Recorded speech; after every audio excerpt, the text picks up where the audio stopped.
Depuis samedi dernier, la guerre s'empare une nouvelle fois du Proche et du Moyen-Orient.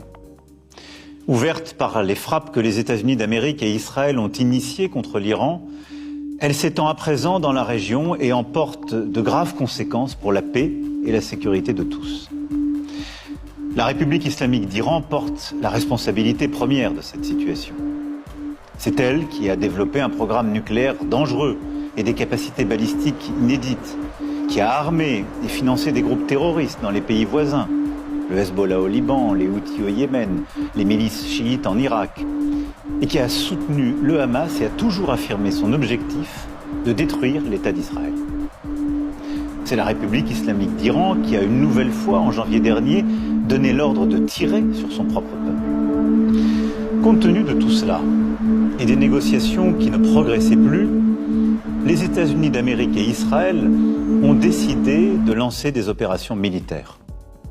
Elles ont été conduites en dehors du droit international, ce que nous ne pouvons pas approuver. Il reste que l'histoire ne pleure jamais les bourreaux de leur peuple, et aucun ne sera regretté.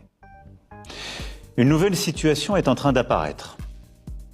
Les frappes devraient continuer dans les prochains jours pour affaiblir l'Iran et détruire ses capacités de riposte.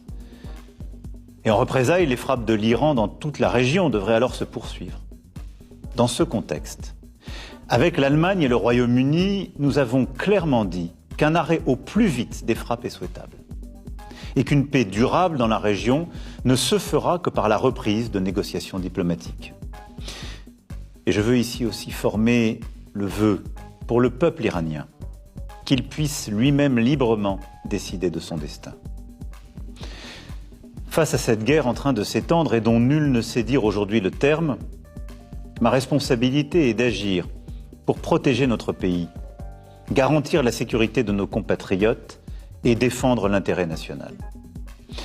Nous avons renforcé la sécurité de nos bases militaires dans la région. 2 d'entre elles ont subi des frappes limitées, ayant causé des dégâts matériels. Et je veux redire ici mon soutien, ma confiance à l'ensemble de nos forces armées. Nous avons aussi renforcé la sécurité de nos ambassades et de nos intérêts présents dans ces pays. Et je demeure particulièrement vigilant sur ce point.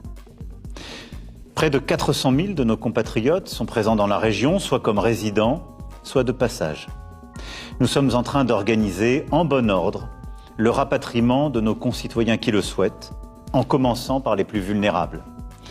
2 premiers vols seront à Paris dès ce soir. Je sais l'angoisse, l'impatience qui existe, mais je veux ici vous dire que les équipes sont pleinement mobilisées dans les pays concernés comme à Paris pour organiser les retours dans les meilleures conditions. Et vous continuerez d'être informés en temps réel. Nous veillons évidemment à la sécurité sur le sol national aussi. À ma demande, le gouvernement a renforcé le dispositif de protection militaire Sentinelle et la vigilance autour des lieux et des personnes les plus exposées. Ensuite, au-delà de ces éléments de sécurité premiers pour nos compatriotes, nos bases, nos emprises, nous devons être aux côtés de nos amis, de nos alliés de la région, pour leur sécurité et pour leur intégrité territoriale.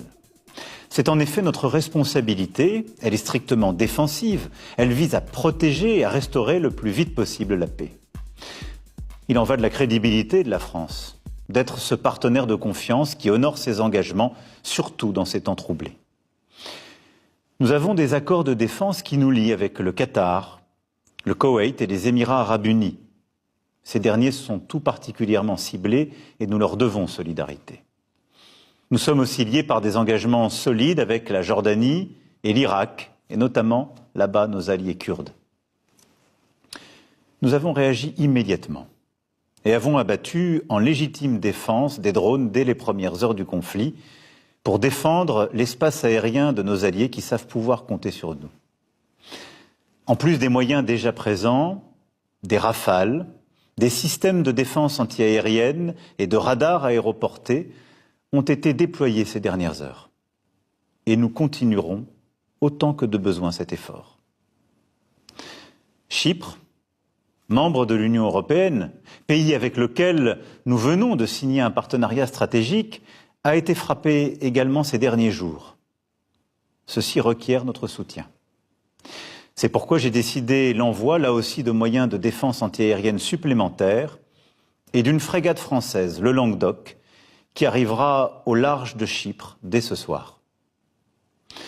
Nous assurons par ailleurs une coordination étroite avec nos alliés, nos partenaires européens, en premier lieu nos amis grecs, afin que cet effort en Méditerranée orientale soit consolidé par les nations volontaires. Depuis ces dernières heures, la guerre s'étend au Liban, à partir duquel le Hezbollah a commis la faute majeure de frapper Israël et de mettre les Libanais en danger.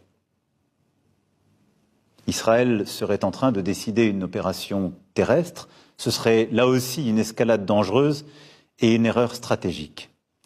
Le Hezbollah doit impérativement cesser toute frappe. Et j'appelle Israël à respecter le territoire libanais et son intégrité. Enfin, nous avons des intérêts économiques à préserver car les prix du pétrole, les prix du gaz, la situation du commerce international sont profondément perturbés par cette guerre. Aujourd'hui, le détroit d'Ormuz est de fait fermé. Et c'est par ce détroit que transitent environ 20% du pétrole et du gaz naturel liquéfié dans le monde. Le canal de Suez, la mer Rouge sont aussi sous tension et menacés. Nous sommes à l'initiative pour bâtir une coalition afin de réunir les moyens, y compris militaires, pour reprendre et sécuriser le trafic dans ces voies maritimes essentielles à l'économie mondiale. C'est d'ailleurs ce que nous avons su faire il y a plusieurs mois en mer Rouge. C'est ce que nous devons faire aujourd'hui là-bas.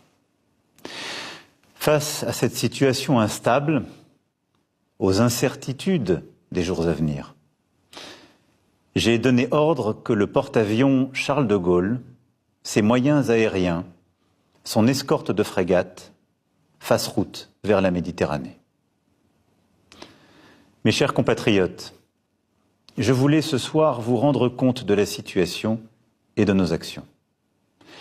Beaucoup de choses sont encore instables, mais la France demeure une puissance qui protège les siens, une puissance attachée à la paix, fiable, prévisible et déterminée. Vive la République, vive la France.